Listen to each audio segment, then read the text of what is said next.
It was a sunny afternoon, and Emma and Ben were playing in their garden. Emma tossed a ball to Ben, who caught it with a laugh. Then, something unusual happened. A rusty old truck pulled up in front of the empty house next door.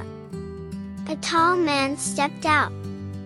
His messy gray hair stuck out in all directions, his thick eyebrows furrowed, and his old brown coat looked worn and heavy. He had a scruffy beard, and his boots thudded on the ground. Emma froze. Ben whispered, "Who's that?" "I don't know," Emma said softly, peeking through the fence.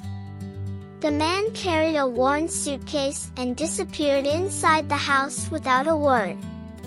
Something about him felt mysterious. That evening, Emma sat at the kitchen table with Grandma May and Ben. Grandma May had just spoken with a neighbor who said, "People think the new man is grumpy. No one's seen him smile." Ben's eyes grew wide. "Maybe he's scary." Emma frowned. "Maybe he just looks that way." Through the window, Emma spotted the man, their new neighbor, walking slowly into his garden, shoulders hunched. He didn't wave. He didn't even look around. Emma felt a shiver. The next afternoon, something worse happened. Whiskers, Emma's small white cat with one black ear, was missing. Emma and Ben searched everywhere. "Whiskers! Whiskers!" Emma called under the big oak tree. Ben checked behind the shed, under the bench, and even by the fence. Then, Emma spotted something near the neighbor's gate. It was Whiskers' collar. Ben's voice dropped to a whisper. "What if the new guy took him?"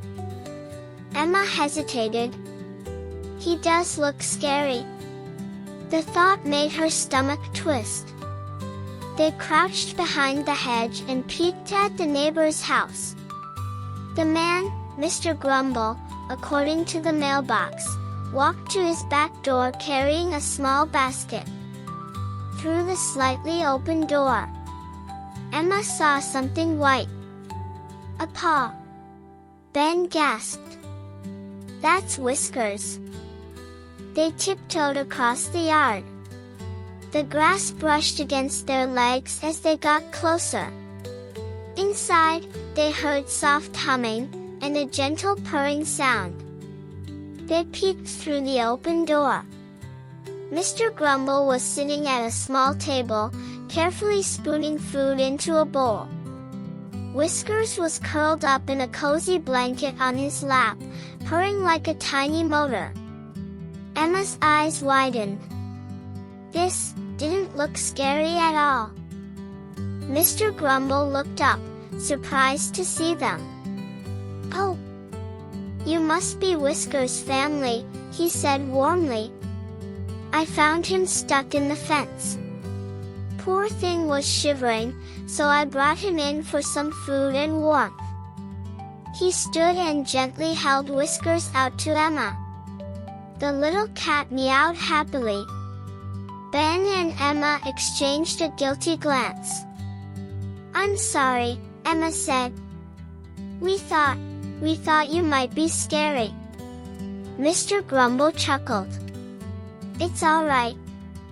People often think that because of how I look.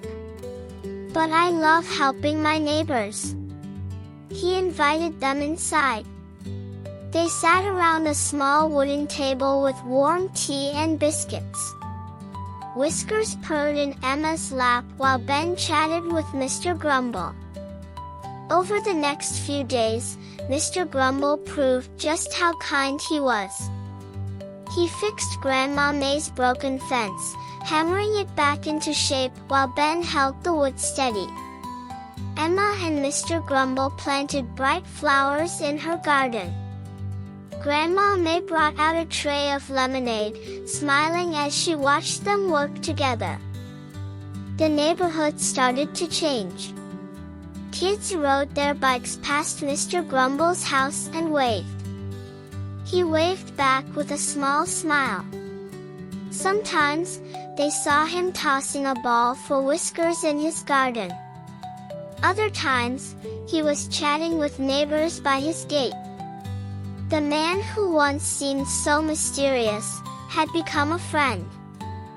One warm evening, Emma, Ben, and Mr. Grumble sat on his porch, watching the sunset. Whiskers curled up in Mr. Grumble's lap, purring softly. Emma turned to Ben. "We really shouldn't judge people by how they look." Ben nodded. "We might miss out on knowing someone amazing." As you see, friends, never judge someone according to how they look. A kind heart can be hidden behind the grumpiest face, and you'll never know how wonderful someone is until you give them a chance.